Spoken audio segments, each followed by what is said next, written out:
దేవునికి స్తోత్రం. రైట్, మంచిది ప్రియులారా. మనం క్రమాలు నేర్చుకుందాం అని చెప్పాను కదా.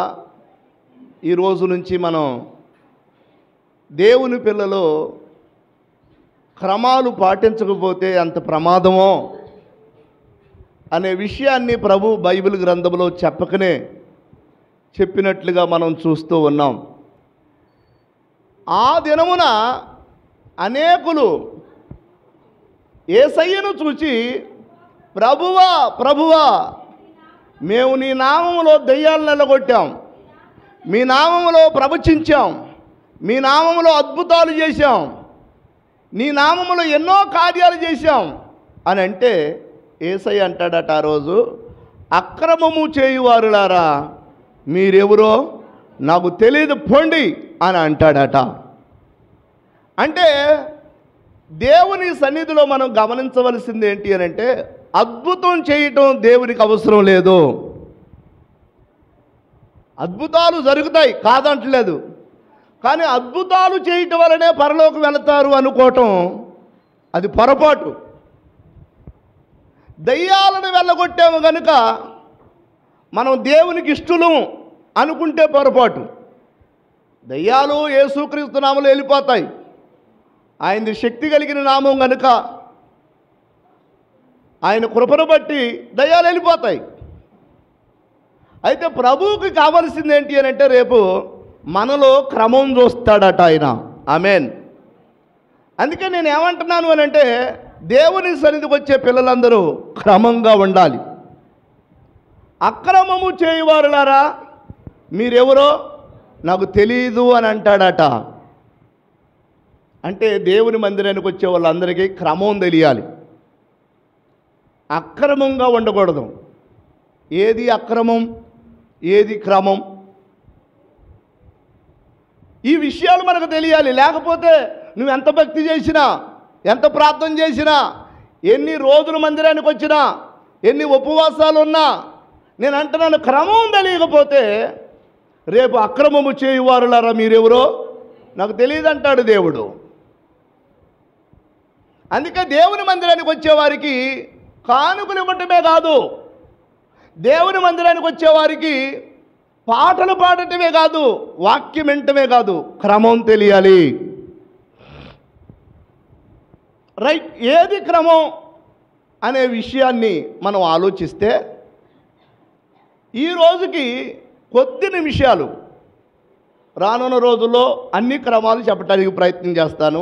ఈ రోజుకి కొద్ది నిమిషాలు భార్యాభర్తల క్రమం అనేది దాంపత్య జీవితంలో, క్రైస్తవ జీవితంలో, మందిరానికి వచ్చేవారికి, యేసయ్యని నమ్ముకున్న వారికి భార్యాభర్తల క్రమం తెలియాలి. ఆమేన్. భార్యాభర్తల క్రమం తెలిస్తే కుటుంబం బాగుపడుద్ది, కుటుంబం బాగుపడితే సమాజం బాగుపడుద్ది, సమాజం బాగుపడితే దేశం బాగుపడుద్ది. అంటే దేవుడు కూడా అదే దైవ గ్రంథంలో వ్రాయించారు. భార్యాభర్తలు ఎలాంటి క్రమం కలిగి ఉండాలో వ్రాయించారు ఆయన. మరి ప్రత్యేకంగా నేను ఏమంటున్నాను అని అంటే, క్రైస్తవుడే లోకానికి క్రమం నేర్పాలి. దేవుని వాక్యంలో సెలవిస్తూ ఉంది, భార్యాభర్తల క్రమం ఎలా ఉంటుందో బైబిల్ గ్రంథంలోంచి కొన్ని విషయాలు నేను మీకు జ్ఞాపకం చేస్తాను. చూడండి పరిశుద్ధ దైవ గ్రంథంలో నుండి మత్తయి సువార్త 19వ అధ్యాయము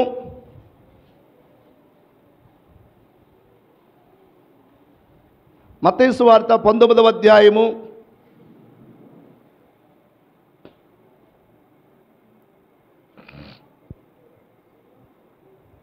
6వ వచనాన్ని చదువుకుందాం. కాబట్టి భార్యాభర్తలు అనేవారు ఇద్దరు కాక వారు ఏక శరీరముగా ఉన్నారు గనుక దేవుడు జతపరిచిన వారిని మనుషులు వేరుపరచకూడదని చెప్పాను. దేవునికి స్తోత్రం. వినండి, భార్యాభర్తల క్రమాన్ని నేను మీకు జ్ఞాపకం చేస్తున్నాను యేసయ్య చెప్పిన మాటల్లో నుండి. భార్యాభర్తలు అనేవాళ్ళు వారిద్దరూ కాక వారిద్దరూ ఏక శరీరము అన్నాడు దేవుడు. వారిద్దరు కాదు, వారిద్దరూ ఒకటే అన్నాడు దేవుడు. గనుక వారిద్దరూ ఒకటై ఉన్నటువంటి ఆ భార్యాభర్తలని దేవుడు జతపరిచాడు. దేవుడు జతపరిచినటువంటి ఆ భార్యాభర్తలనట ఏ మనుష్యుడు వేరు చేయకూడదు. దేవునికి స్తోత్రం. వినండి ప్రియులారా, భార్యాభర్తల క్రమంలో భాగంగా మీ భార్యాభర్తలు ఏ మనుషుడు వలన వేరైపోకూడదు అని వాక్యం సెలవిస్తూ ఉంది. అంటే దాని అర్థం ఏంటి అని అంటే, మీ భార్యాభర్తల మధ్యలోకి వేరొక మనిషి రాకూడదు, మూడవ మనిషి రాకూడదు మీ భార్యాభర్తల మధ్యలోకి. ఎవరి వలన మీరు వేరైపోకూడదు. దేవుడు జతపరిచిన వారిని ఏ మనుషుడు వేరుపరచకూడదు. దేవునికి స్తోత్రం. మీరు గమనించండి, ఇక్కడ దేవుని మహాకృపను బట్టి పెళ్లి కావలసిన వాళ్ళు ఉన్నారు, పెళ్ళి అయిన వాళ్ళు ఉన్నారు, కొత్తగా పెళ్లి చేసుకున్న వాళ్ళు ఉన్నారు. కనుక అందరికీ ఉపయోగపడే మాటలు, చాలా ఆశీర్వాదకరమైన మాటలు. జాగ్రత్తగా విందాం. నేను అంటున్నాను, 3 పేటల తాడు త్వరగా తెగిపోదు అని దేవుని వాక్యం. కూడా దేవుడు కనపడకుండా మీ మధ్యలో ఉండాలి. ఆమేన్. దేవుడు తప్పితే మూడో వ్యక్తి ఎవరు వచ్చినా వినండి, కుటుంబం పటాపంచలైపోయే ప్రమాదం ఉంది. దేవునికి స్తోత్రం. ఈ భార్యాభర్తల క్రమంలో భాగంగా భార్య భర్తను విడనాడకూడదు, భర్త భార్యని విడనాడకూడదు. ఏ కారణాన్ని బట్టి కూడా విడిచిపెట్టకూడదు. అందుకే కొన్ని సందర్భాల్లో భార్యాభర్తలని కలపటానికైతే వెళ్తాను, కానీ నేను వాళ్ళు విడిపోతున్నారు అని అంటే, వాళ్ళు విడాకులు తీసుకుంటున్నారు అని అంటే, వాళ్ళు కొట్టుకొని విడిపోతున్నారు అని అంటే విడదీయటానికి మాత్రం వెళ్ళను నేను. కారణం ఏంటి అని అంటే, దేవుడు జతపరిచిన వారిని ఏ మనుష్యుడు వేరుపరచకూడదు. మీకు కూడా జ్ఞాపకం చేస్తున్నాను, ఎవరైనా భార్యాభర్తలు కలిసి ఉంటానంటే కలపటానికి వెళ్ళండి. ఎవరైనా భార్యాభర్తలు కొట్టుకోనో తిట్టుకోనో బాధపడో ఇబ్బంది పడో సమస్యల్లో ఉంటేనో నువ్వు వెళ్ళి నువ్వు చేయాల్సిన పని ఏంటి అని అంటే, చేతనైనంత వరకు వారిని కలిసి ఉండేటట్టుగా నువ్వు ప్రయత్నం చేయాలి. భార్యాభర్తలు అన్న తర్వాత సమస్యలు రాకుండా ఉండవు.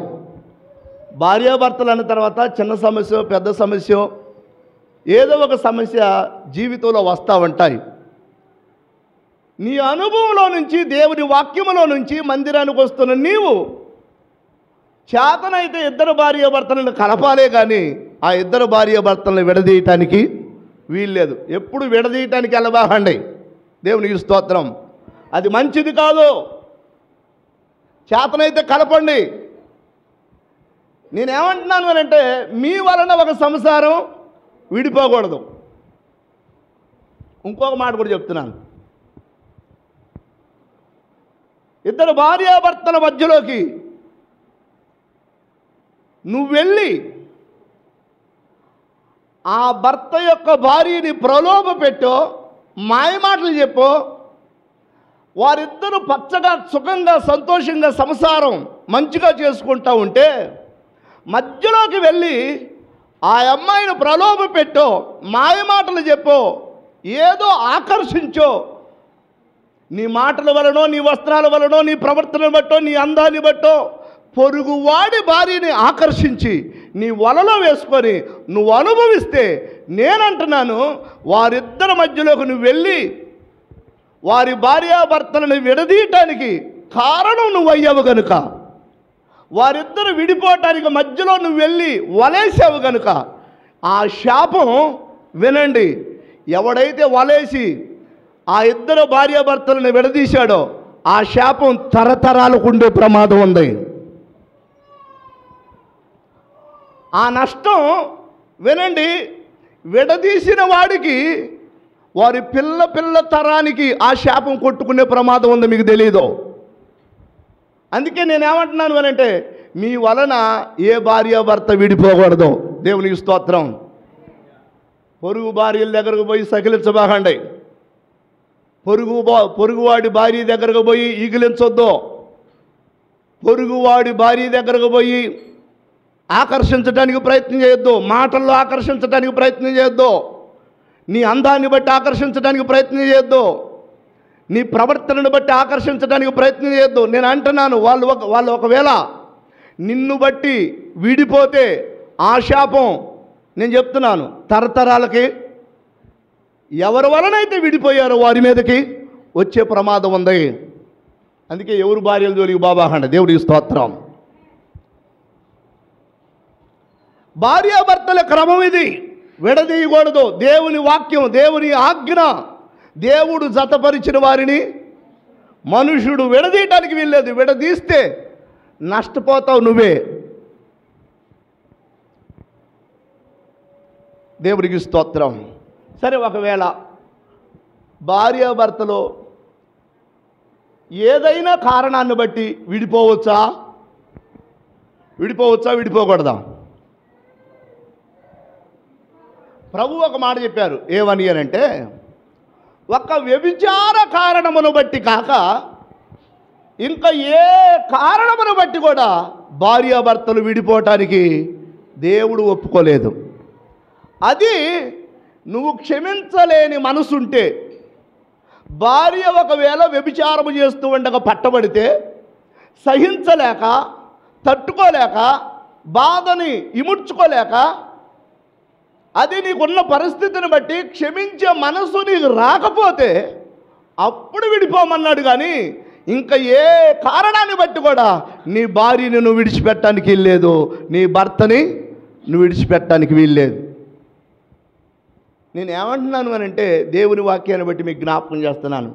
ఒకవేళ చిన్న తప్పే పెద్ద తప్పే పొరపాటు ఏదన్నా జరిగినా క్షమించి సంసారం చేసుకోవటమే దేవుని చిత్తం. భార్యాభర్తల క్రమంలో క్షమించి దాంపత్య జీవితం కొనసాగించటమే దేవుని చిత్తం. దాంపత్య జీవితంలో, భార్యాభర్తల క్రమంలో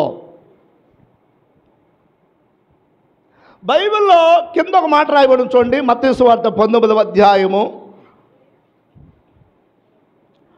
9వ వచనం చదువుకుందాం. మరియు వ్యభిచారము నిమిత్తము తప్ప తన భార్యను విడనాడి మరి ఒకతును పెండ్లి చేసుకొనివాడు వ్యభిచారము చేయుచున్నాడని, విడనాడబడిన దానిని పెండ్లి చేసుకొనివాడు వ్యభిచారము చేయుచున్నాడని మీతో చెప్పుచున్నానని వారితో అనెను. చాలు, తలకాలు పైకి ఎత్తండి.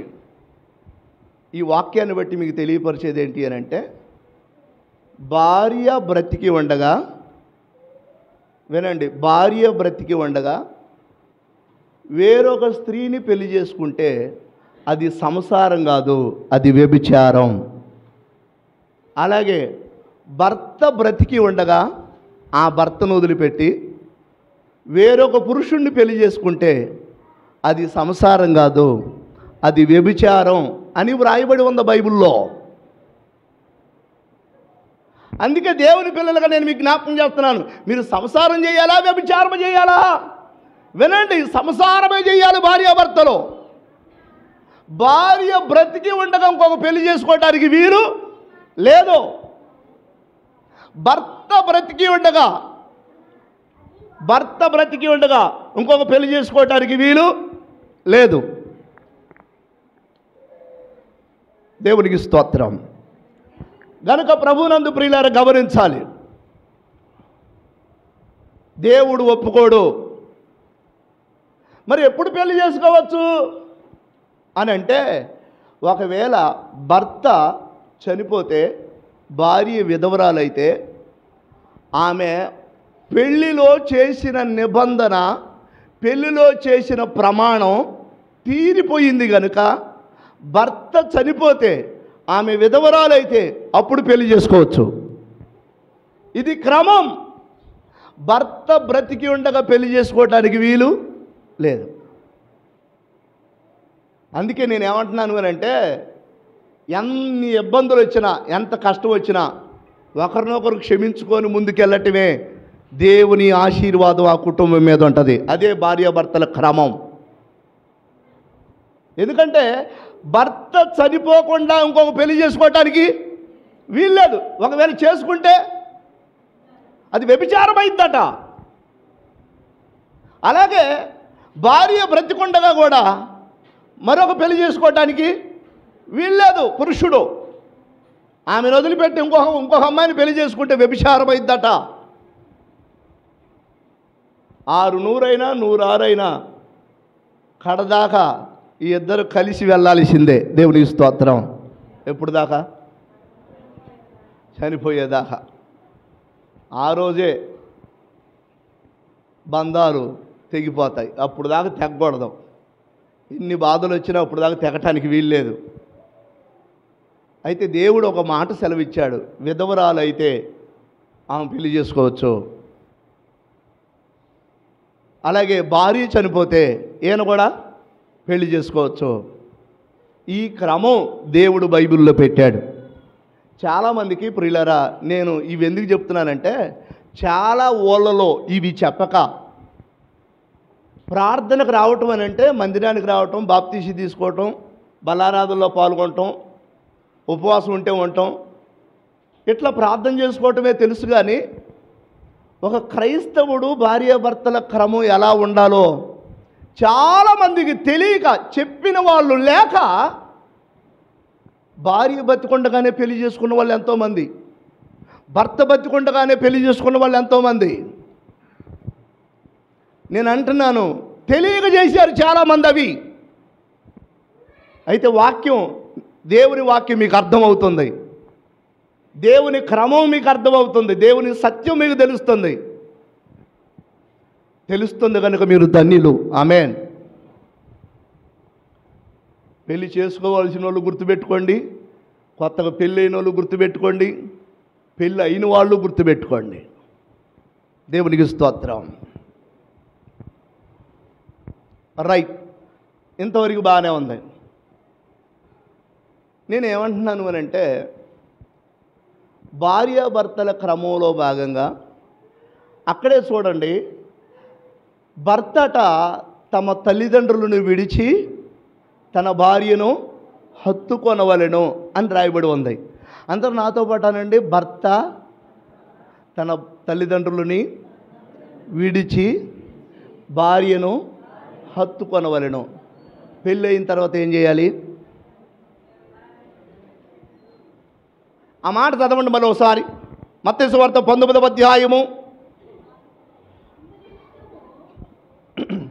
5వ వచనం చదువుకుందాం. 19వ అధ్యాయం మత్తయి సువార్త 5వ వచనం చదువుకుందాం. అక్కడే ఉంది, ఇందు నిమిత్తము పురుషుడు తల్లిదండ్రులను విడిచి తన భార్యను హత్తుకొనును, వారిద్దరూ ఏక శరీరముగా ఉందురు. చాలు చాలు చాలు.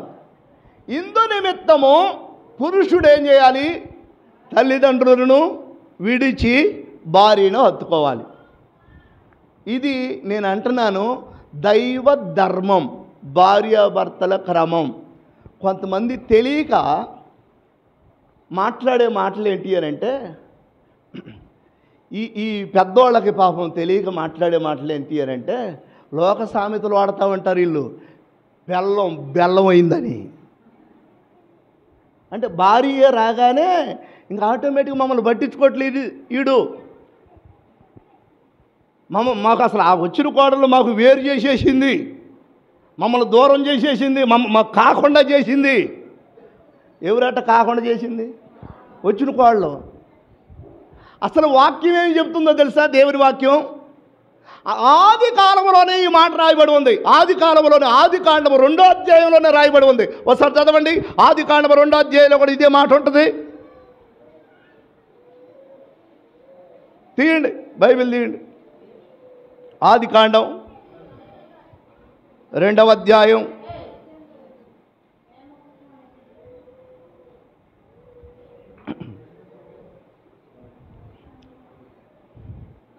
24వ వచనం చదువుకుందాం. ఆదికాండం 2వ అధ్యాయం 24వ వచనం చదువుకుందాం. అందరూ తీయండి, బైబిల్ ఉన్న వారందరూ తీయండి. ఆదికాండం మొదటి పేజీ 2వ అధ్యాయం 24వ వచనం చదువునానా. కాబట్టి పురుషుడు తమ తండ్రిని తల్లిని విడిచి తన భార్యను హత్తుకొనవలెను, వారు ఏక శరీరమై ఉందురు. దేవునికి స్తోత్రం.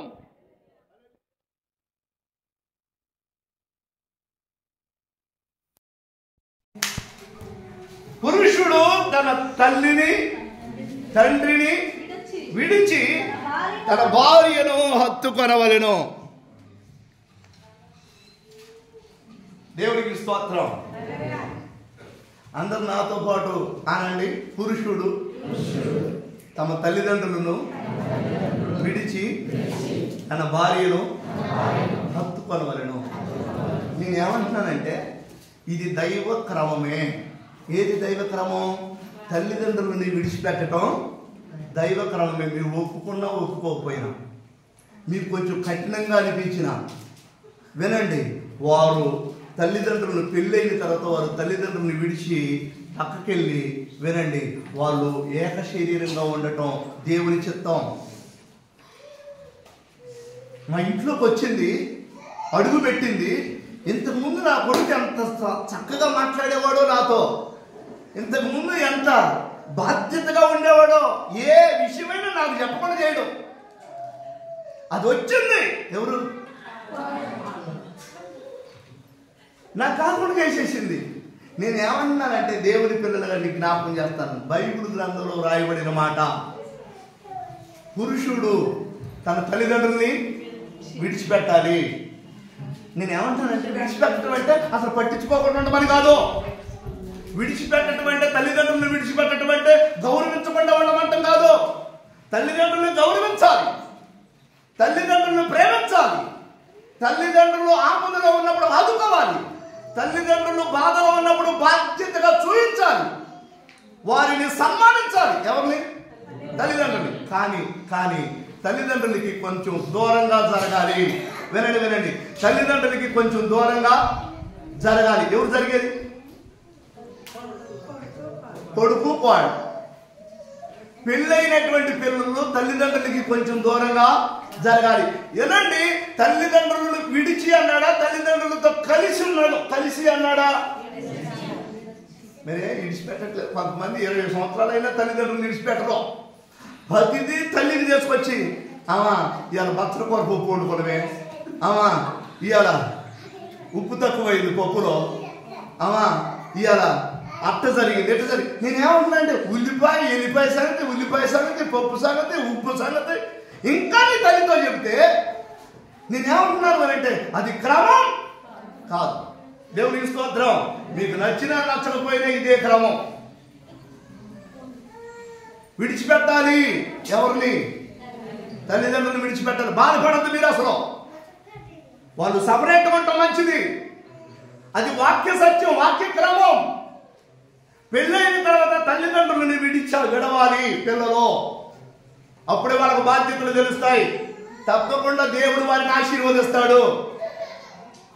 నేను అన్నాను, పెళ్ళై 20 సంవత్సరాలు అయినా కానీ వాళ్ళిద్దరిని సరిగా మాట్లాడుకోనివాయా, వాళ్ళిద్దరిని సఖ్యతగా ఉండనివాయా, ఏది జరిగినా నీకు చెప్పాలాయా, ఒకవేళ ఏదైనా నీకు చెప్పకపోతే బెల్లమైందంటావాయా, సూటుపోటు మాటలు వదులుతావాయా, ఇవన్నీ చేస్తూ ఉంటే నేను అంటున్నాను భార్యాభర్తల క్రమం సరిగా కొనసాగదు. నేనేమన్నానంటే ఈ క్రమం కొనసాగాలి అని అంటే ఆదికాండంలోనే రాయించాడు దేవుడు. పురుషుడు ఏం చేయాలి?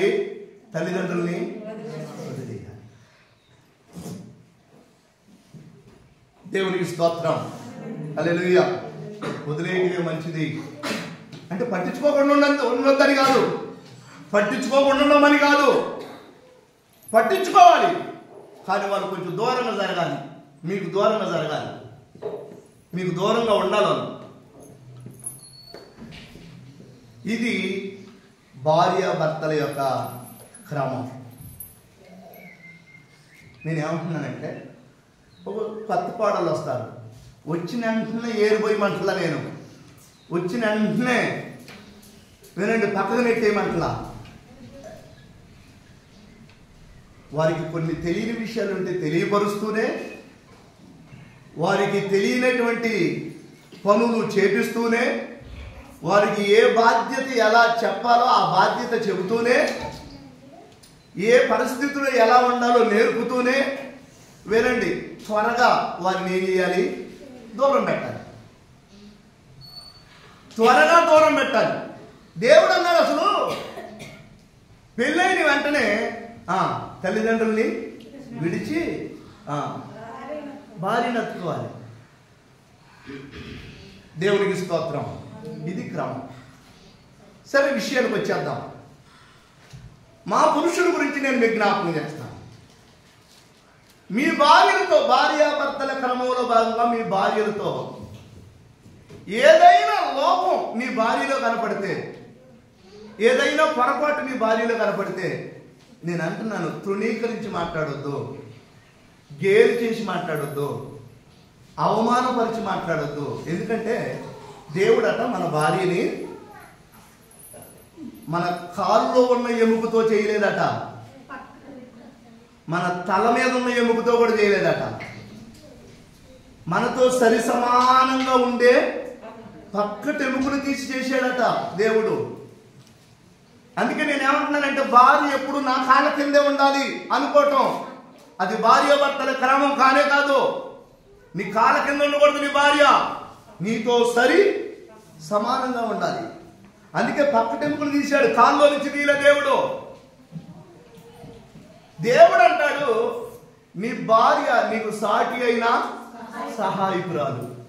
అంటే నీతో సమానమైన స్త్రీ, నీతో సమానం నీ భార్య. నీ భార్య నీకంటే తక్కువ కాదు, నీ భార్య నీకంటే ఎక్కువ కాదు.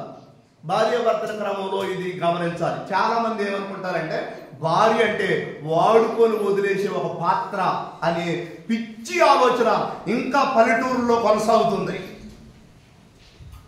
భార్య అంటే వాడుకోవటానికి ఉపయోగించుకునే ఒక పాత్ర అనుకునే వాళ్ళు 100 మంది ఉన్నారు వాటికి కూడా. కాదు కాదు, భార్య అంటే వాడుకొని వదిలేసే పాత్ర కాదు. భార్య అంటే సాటి అయినా అంటే నీతో సరి సమానమైన సహాయకురాలు. అందుకే నేను అంటున్నాను, భార్యాభర్తల క్రమంలో ఎప్పుడు కూడా మీ భార్యని చిన్న చూపు చూడొద్దు, నాకంటే తక్కువ అనుకోవద్దు. జ్ఞానవంతురాలు తన ఇల్లు కట్టును. నీ ఇల్లు కట్టబడాలంటే భార్యే, నీ సంసారం దిద్దగా రావాలి అంటే భార్యే.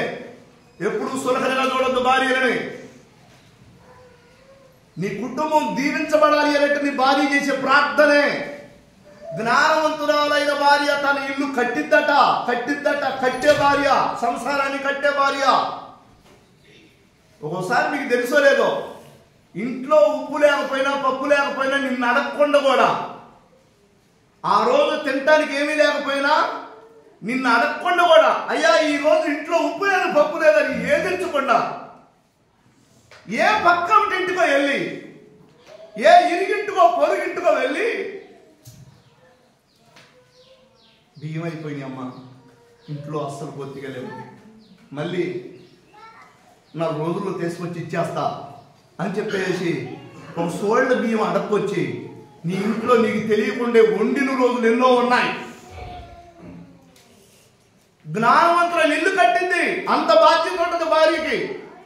నీకు తెలియకుండానే సంసారాన్ని దిద్దుకు రావటం కోసం నీకు తెలియకుండానే నూనె తీసుకొచ్చిన రోజులు ఉన్నాయి పక్కంటింటికి వెళ్ళి, పప్పు తీసుకొచ్చిన రోజులు ఉన్నాయి పక్కంటింటికి వెళ్ళి, నీకు తెలియకుండానే గింజలు బియ్యం తీసుకొచ్చిన రోజులు ఉన్నాయి పక్కంటింటికి వెళ్ళి.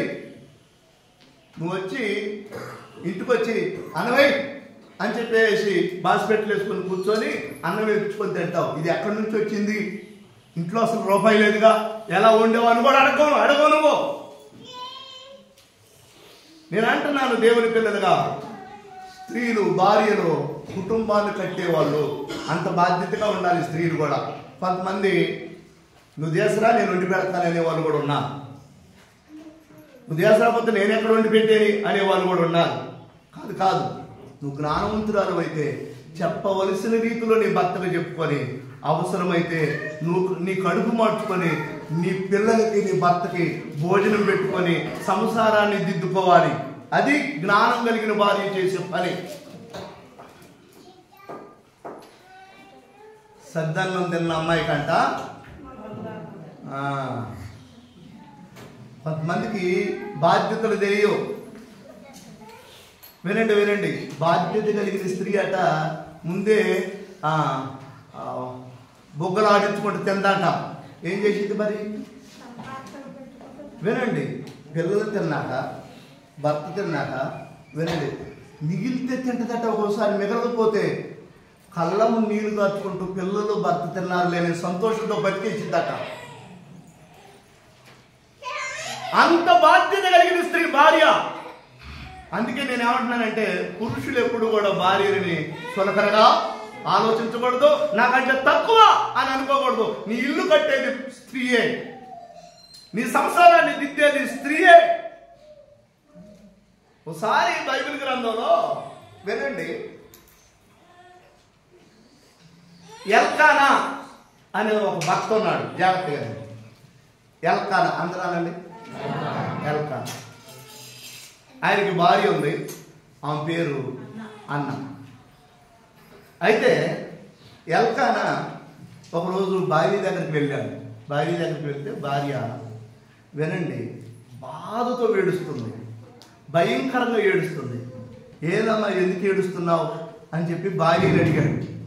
భార్యని అడిగితే ఆ అన్న అంటది, ఏముందండి, నువ్వు ఇంకొక అమ్మాయిని పెళ్లి చేసుకున్నావు కదా, పెళ్ళిన్నా నాకు పిల్లలు లేకపోవటం వల్ల ఇంకొక అమ్మాయిని పెళ్లి చేసుకున్నావు కదా, ఆ అమ్మాయి నాకు పిల్లలు లేరని నన్ను సూటిపోటు మాటలు మాట్లాడుతూ ఉండగా, నన్ను కాని మాటలు మాట్లాడుతూ ఉండగా, నాకు పిల్లలు లేరని నన్ను అవమానపరుస్తూ ఉండగా, నాకు పిల్లలు లేరని నన్ను తక్కువ చూపు చూస్తూ ఉండగా, నాకు పిల్లలు లేరని నా మీద కుక్క మీద పెట్టి పిల్లి మీద పెట్టి నన్ను తిడుతూ ఉండగా నేను ఎలా సంతోషంగా ఉండగలను అని పెద్దగా ఏడిచింది భర్తగా చెప్పుకొని.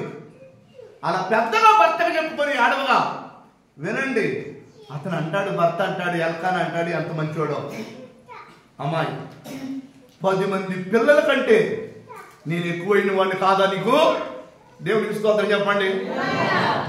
ఏమన్నాడు? కడుపును పుట్టినటువంటి 10 మంది పిల్లల కంటే ఎక్కువైన వాడిని కాదా నేను నీకు? పిచ్చిదానా, ఎవరో ఏదో అన్నారని ఏడుస్తావు. 10 మంది పిల్లల కంటే కూడా నేను అంతకంటే ఎక్కువగా చూసుకుంటున్నాను కదా అని మాట్లాడి దేవునికి స్తోత్రం. హల్లెలూయా.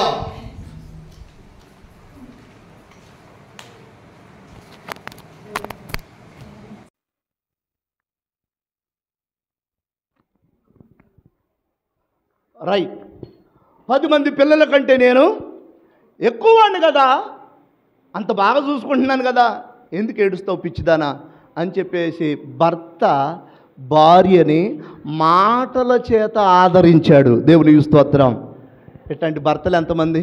అసలు ఎప్పుడన్నా నీ భార్యని నీ మాటల చేత ఆదరించిన సందర్భాలు ఉన్నాయా? నీ భార్యలో ఒక లోపమే కనపడింది. నాకు తెలిసి ఇప్పుడు అన్నాలో ఏముంది? లోపం ఉంది. లోపం ఉన్నా వినండి, లోపం ఉన్నట్టుగా చూడలా.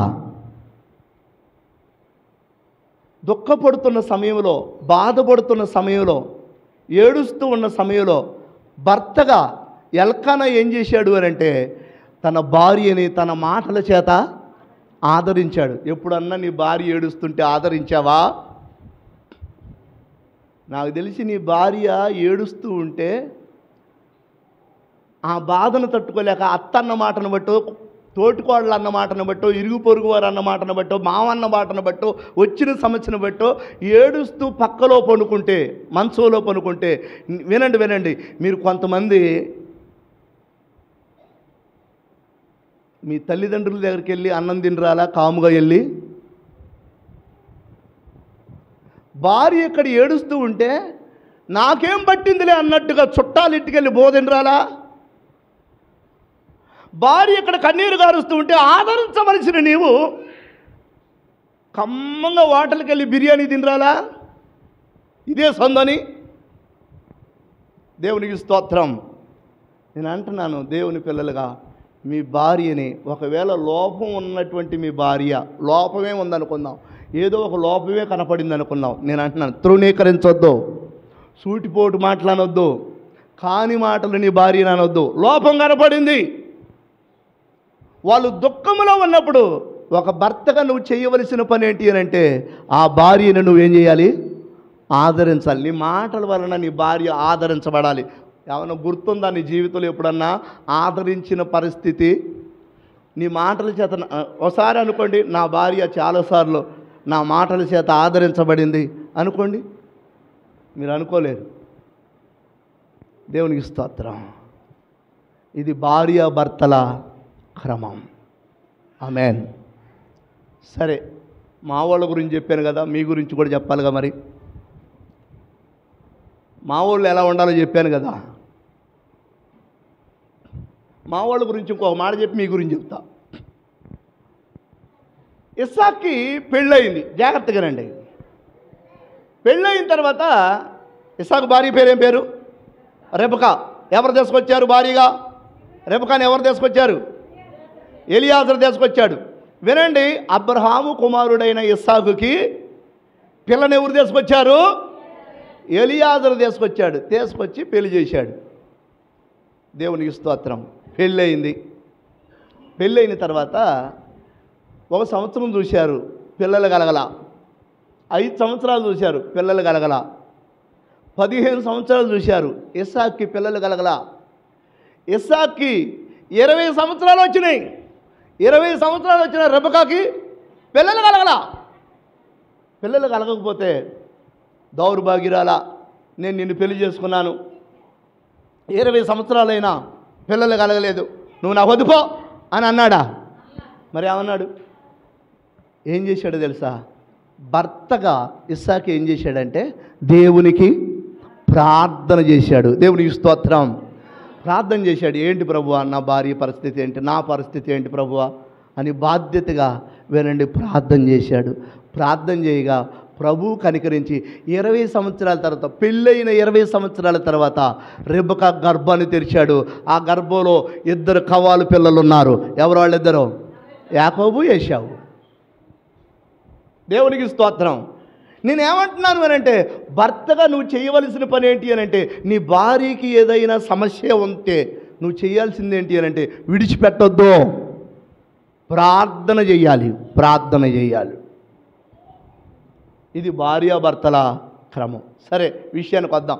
మీ గురించి వద్దాం, స్త్రీల గురించి వద్దాం. మీరెలా ఉండాలి భర్తల పట్ల అని అంటే, ఒక మంచి భార్యగా నువ్వు ఉండాలి. శారా భర్తను అన్నదట, నా యజమానుడా అన్నదట. మరి మీరు?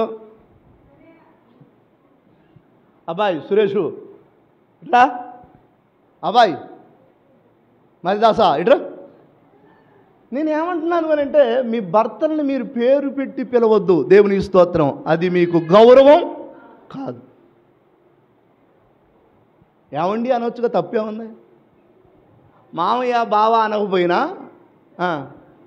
ఏమండి అనొచ్చుగా, తప్పే ఉంది. ఒకవేళ బావ అంటానికి సిగ్గు అయితే ఏమండి అంటానికి సిగ్గే ఉంది. దేవునికి స్తోత్రం. కొంతమంది పెద్దోళ్ళను చూశాను నేర్చుకోవాలి. పెద్దోళ్ళు కొంతమంది అయ్యో కనీసం ఏమని పిలుస్తారు వాళ్ళు? అయ్యో ఇట్రా అని అంటారు. అంటే తండ్రి స్థానంలో పోల్చుకుంటున్నారు వాళ్ళు. మీకు తెలియదు ఆ మాటలో ఉన్న అర్థం. అయ్యో అంటే తండ్రి అయ్యా అయ్యా. ఇంతకుముందు వెనకట అయ్యా అని పిలిచేవాళ్ళు తండ్రుల్ని. ఇప్పుడు భార్యలు కొంతమంది వెనకటోళ్ళు మీరు చూడండి, ఇప్పటికి కూడా అయ్యో ఇట్రా అని పిలుస్తారు, గౌరవంగా పిలుస్తారు. మరి మీరు? నాతో కొంతమంది మాట్లాడేటప్పుడు ఆ పిల్లగాడు ఇటు చేసిండే గారు అంట. పిల్లగాడంట ఏ భర్త ఎవరంట ఏమకి? నాకు ఏదైనా సమస్య వచ్చినప్పుడు ఎవరైనా చెబుతూ ఉంటారు. మాటలు చెబుతూ ఉంటారు. చెప్పేటప్పుడు వాళ్ళు అంటారు, అసలు ఆ పిల్లగాడికి అస్సలు భయం లేదయ్యారు. ఊరు పిల్లగాడు ఏందనుకుంటా, నేను అప్పుడు చెప్పనులే. కానీ ఎప్పుడు మీ భర్తలని పిల్లగాడని పిలవద్దు, అది క్రమం కాదు. పేరు పెట్టి కూడా పిలవకూడదు. వినండి, భార్య భర్తకి లోబడి ఉండాలి. అందరానండి, భార్య భర్తకి లోబడి ఉండాలి. లోబడి ఉండటం అని అంటే వినండి, గౌరవించాలి, భర్తను గౌరవించాలి. ఎప్పుడు బడాయి పిలవద్దు, మీ భర్తలను బడాయి పిలవద్దు. అది క్రమం కాదు. మీరు పిలిస్తే మీ కోడలు కూడా రేపు అట్టే పిలుస్తారు. మీరు తిక్కిరి కాళ్ళోడా ఇటురా అని పిలిస్తే రేపు మీ కోడలు కూడా నీ కొడుకుని తిక్కిరి కాళ్ళోడా ఇటురా అంటది. సట్టి ముక్కోడా ఇటురా అని నువ్వు పిలిస్తే నీ భర్తని వినండి, రేపు కోడలు కూడా ఇప్పుడు తాతకు ఏది దేవునికి స్తోత్రం పిలవబాగండి. అది క్రమం కాదు, మంచిది కాదు. మిమ్మల్ని చూసి వచ్చిన కోడలు నేర్చుకోవాలి. మీరే మంచిగా దారి చూపించాలి వాళ్ళకి. జ్ఞానవంతురాలు తన ఇల్లు కట్టిద్ది. నీ ప్రవర్తన బట్టి, నీ మాటలను బట్టి రేపు నీ పిల్లల ఇల్లు కూలిపోకూడదు, నీ పిల్లల సంసారం పాడవకూడదు. రేపు వచ్చిన కోడలు కూడా అదే నేర్చుకునే ప్రమాదం ఉంది. అందుకే గౌరవించి మాట్లాడుకోండి. భర్తని భార్య గౌరవించి మాట్లాడాలి. వినండి, ఇంకొక మాట చెప్తానేనండి. ఆదాము కోసం స్త్రీ సృష్టించబడిందా? స్త్రీ కోసం ఆదాము సృష్టించబడ్డా? అసలు ఇది అందరూ బాగా చెబుతారు, నాకు తెలుసు. ఆదాము కోసమే స్త్రీ సృష్టించబడింది. అంటే పురుషుడు కోసమే స్త్రీ, కానీ స్త్రీ కోసం పురుషుడు కాదు. అది గుర్తుంచుకోండి మీరు. ఆదాములో నుంచి అవను తీశాడు, కానీ అవలో నుంచి ఆదామును తీయలా. అందుకే నీ భర్తకి నువ్వు లోబడి ఉండాల్సిందే. అదే నీకు ఘనత, అదే నీకు గౌరవం, అదే నీకు కిరీటం. నీ భర్తకు నువ్వు లోబడి ఉండాల్సిందే. బైబిల్లో అబీగయిలు అనే ఒక స్త్రీ ఉంది. ఆ స్త్రీ భర్తవ మోటువాడట, మూర్ఖుడట, మొరటివాడట, త్రాగుబోతట. అన్నిటికంటే ఏం పోతు? త్రాగుబోతు. అట్లాంటి త్రాగుబోతు, మొరటివాడు, మోటువాడు చాలా చెప్పాడు దేవుడు బైబిల్ గ్రంథంలో. ఏం పేరు అతని పేరు? నాబాలు. నాబాలు అనేటువంటి వ్యక్తి, తన భర్త పేరు నాబాలు. నాబాలు అనేటువంటి వ్యక్తి భయంకరమైన మూర్ఖుడు, భయంకరమైన తాగుబోతు కూడా, దుర్మార్గుడు అని రాయబడి ఉంది బైబిల్లో. నాకు తెలిసి ఇన్ని లక్షణాలు కలిగినటువంటి వాడితో ఎట్ట సంసారం చేసిందో ఏమో. ఏదన్నా ఒకటి తేడా